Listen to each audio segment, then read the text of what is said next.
What's going on, guys? Welcome back to the channel. So working on the front 3-link, and I ran into a bit of an issue.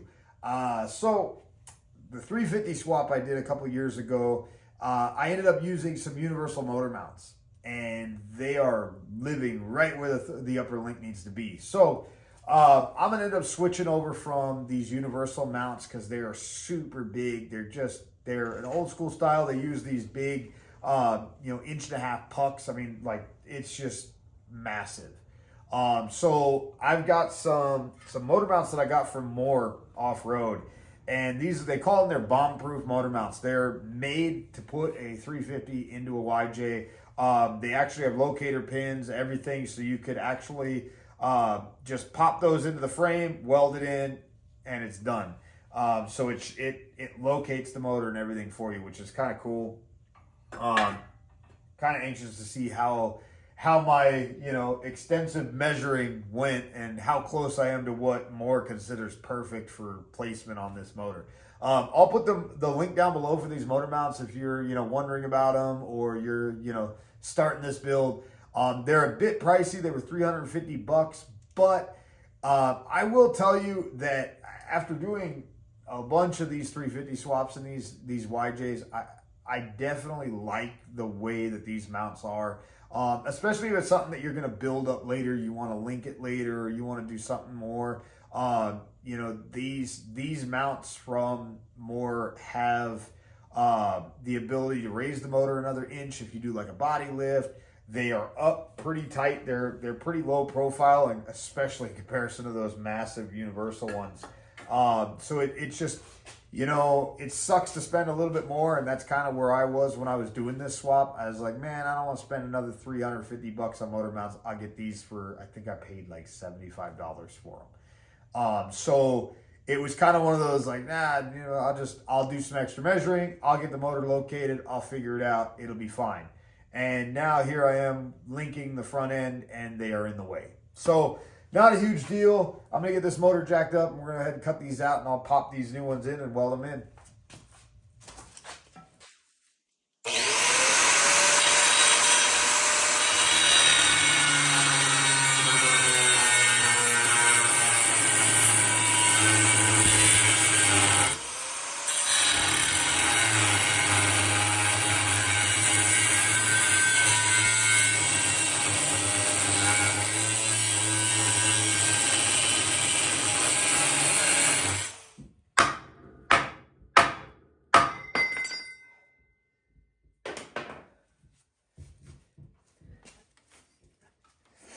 There you have it. So now I get to start working on putting the new ones in.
It looks like front to back I'm pretty close, but the motor's gonna have to go up, which I was already expecting, because before I was actually running a transfer case drop bracket that's been on the Jeep since I got it, and I never removed it. So now I'm gonna jack the motor up, and it should actually fit perfect. It actually is really surprising where I had it.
right now I'm actually crawling underneath the Jeep just to double check and make sure that the trans mount is still lined up and that there's no issues there.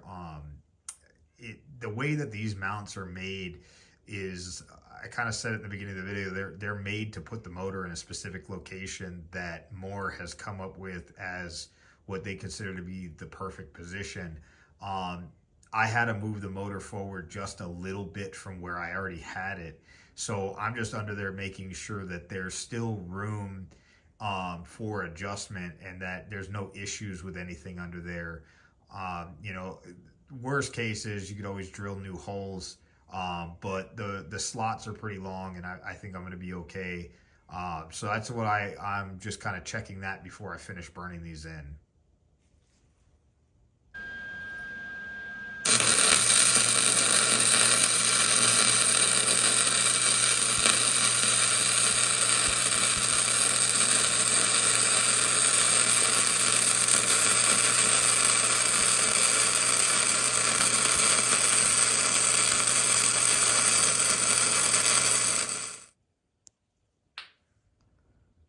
So they're all welded in. I got a few spots left to do, but you know, the biggest, most important thing is the amount of room that just cleared up. I'm on focus. There we go.